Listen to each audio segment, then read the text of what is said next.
Okay, today I passed through the Zimbabwe Prisons and Correctional Service stand ku Zimbabwe Agricultural Show. Ndabva ndasvikawo Duma Duma namai Titi murandakadzi. I remember she was shooting her movie Lost in the Ashes. Iyo iri kulaunchwa mumazuva ari kutevera. Zvandaona was so amazing. Let's see apa slogan yanga vachimboita.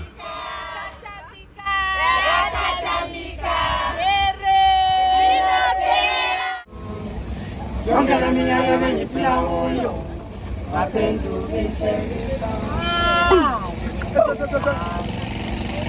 Amaranja kamba esandleni sombungu nephume pole ntabya ajike sono lasela jikela ngakiyo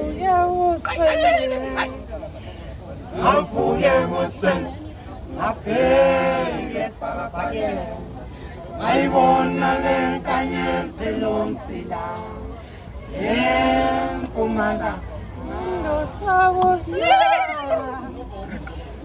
indosabusa yaphuma lezi ndaba ezimnandi kade kwabamnyama kade kwabamnyama kade kwabamnyama kade kwabamnyama kade kwabamnyama kade kwabusana welanga ushuti kaphumela inyanja ushona welanga ushuti kaphumela inyanja ushona welanga ushuti kaphumela inyanja ushona welanga ushuti kaphumela inyanja aweba kade kwabamnyama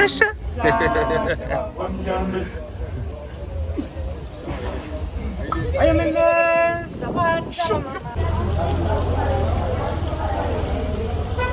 after what's it?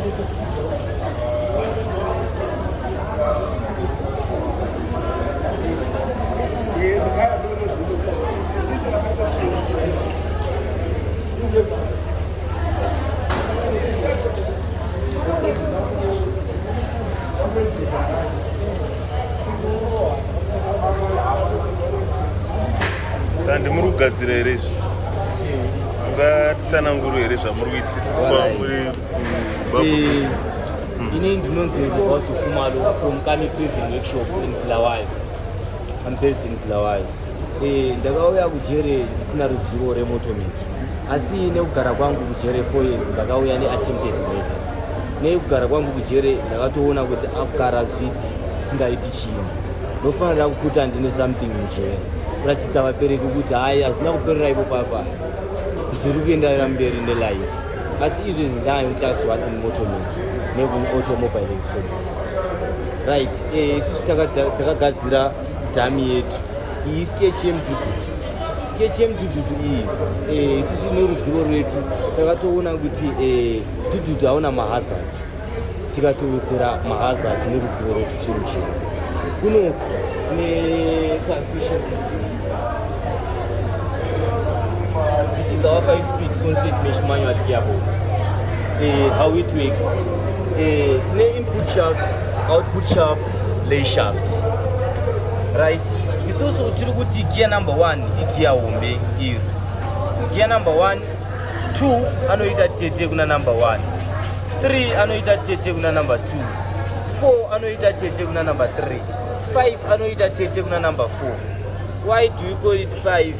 Because it's an overdrive gear. Reverse anoyenzana na gear number 1. They've got the same gear ratio. Gear number 1 and reverse. Right. Isusu toti chii chinokonzeresa kuti reverse gear ichinje direction of rotation, because engine haichinji direction of rotation. Inenge ichitenderera in one way rotation. Right. Toti tine eiger gear. This eiger gear ndinokonzeresa kuti output shaft yetu ichinje direction of rotation. As I'm saying, now engage a gear reverse yetu on reverse gear. Inini then chitendera clockwise direction kuno uko kochinja direction of rotation like this.